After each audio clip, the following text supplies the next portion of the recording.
Connecticut's #1 local news. This is Channel 3 Eyewitness News. Good morning, everyone. On this Friday, some major changes are coming to Connecticut's COVID-19 protocols. The governor announced the state is easing up capacity restrictions on restaurants, gyms, and houses of worship. Channel 3 Eyewitness News reporter Aya Galal gets us started explaining what led up to this big shift as infections and hospitalizations are declining. Connecticut is inching closer to its pre-pandemic normal. New guidelines are coming for state businesses. Starting March 19th, restaurants, gyms, offices, and houses of worship will no longer have capacity restrictions. I can't tell you what a relief that is, not only for myself, but obviously for the people I employ. Bars that do not serve food will have to remain closed. There will still be an 11 p.m. curfew, and masks aren't going away. Social distancing and sanitizing also need to continue. But some restaurants say lifting capacity restrictions won't improve business much because social distancing requirements have brought capacity levels down. And that was Aya Galal reporting. And we are your vaccine authority as more and more educators continue to get vaccinated across the state. School staff members in Plainville will be filling in the high school's gym today to receive their vaccine. The clinic is being sponsored by Griffin Health Services. So if you are a school staff member in Plainville, you can visit the gym this morning starting at 8 a.m. until 5 today. Meanwhile, in Hartford, educators will be lining up for a second day of getting their vaccines as well. A partnership between Hartford Public Schools and St. Francis led to this pop-up clinic in the capital city. Officials say more than half of Hartford's educators will get their shots by the end of the day today.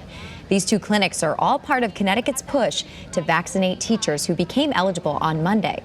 The governor wants students and teachers back in the classroom full-time as soon as possible. Now, there will be a public health committee meeting happening today to vote on vaccine exemption. The committee is looking to eliminate the religious exemption to childhood vaccines for those attending public or private schools. Some Connecticut schools are seeing increases in children not being vaccinated. Also, a $1.9 trillion coronavirus relief bill inched closer to passing overnight with an unusual scene on the Senate floor. That as more vaccinations are leading to fewer restrictions on businesses in parts of the country. Senate clerks recited every word of the 628-page COVID relief bill backed by President Biden. The entire process took nearly 11 hours. The bill advanced to the debate stage last night without the support of a single GOP senator. Vice President Kamala Harris cast the deciding vote.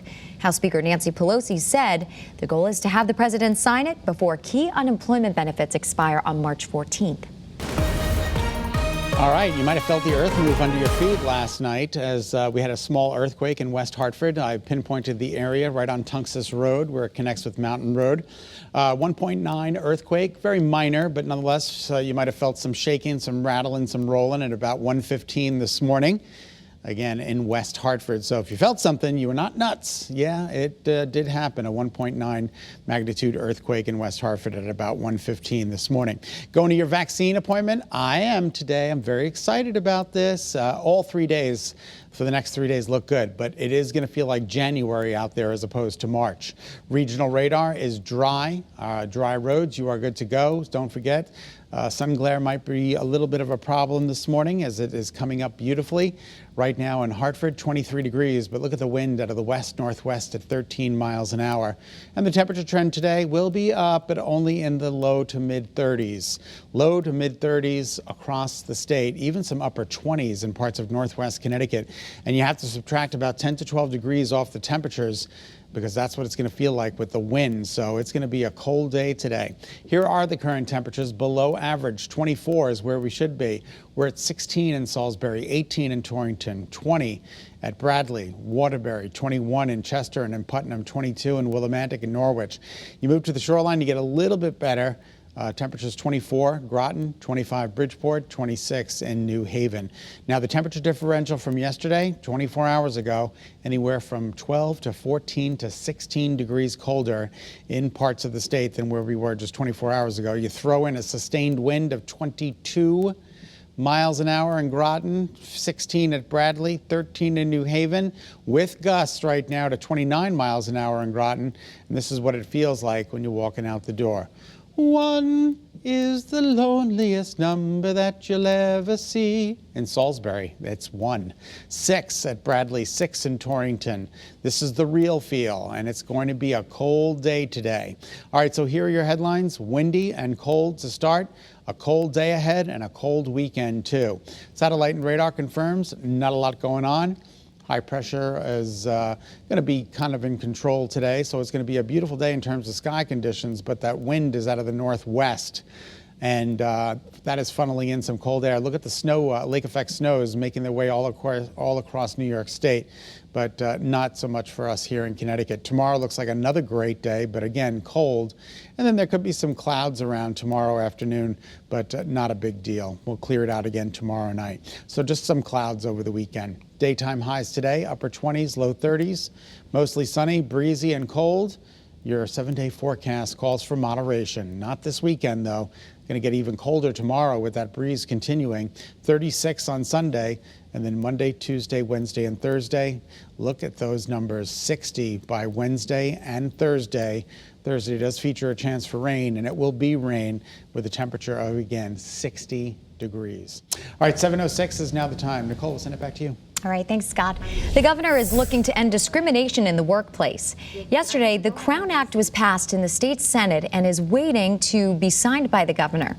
So the Crown Act prohibits discrimination based on ethnic hairstyles. Supporters say they're often judged based on why they wear their hair instead of their experiences and qualifications. I think that's a thrilling thing. I think the opportunity that it offers to many women who feel uncomfortable in their professions with their natural hair have now another door opened. Now, the Crown Act stands for creating a respectful and open world for natural hair. Several other states have similar laws. Happening today, gun violence survivors will be testifying on legislation to update an extreme risk law that helps keep firearms away from people in crisis. One study showed that since the law was passed last session, there has been a 14% reduction in the state's suicide rate. The survivors are looking for lawmakers to strengthen the bill so that family and household members can ask a court to temporarily remove firearms from dangerous situations. UConn women's basketball freshman phenom Paige Beckers was named both the Freshman of the Year and the Player of the Year. Now, the only other player to be named both in the same year is a name that UConn fans are quite familiar with, Maya Moore. Beckers leads UConn in scoring, assists, and steals. She's also one of the best in the country in three-point shooting almost 48%. Congrats to her. Thank you so much for tuning in to Eyewitness News on this Friday. Remember, you can get news and weather updates anytime on the Channel 3 app. Have a great day, everyone. Stay warm, stay healthy, and stay positive. We'll see you back here Monday. Thanks for watching Channel 3 Eyewitness News. Watch us live wherever you are on our mobile, on our streaming news app. And you can also watch us on Roku, Apple TV, and Fire TV.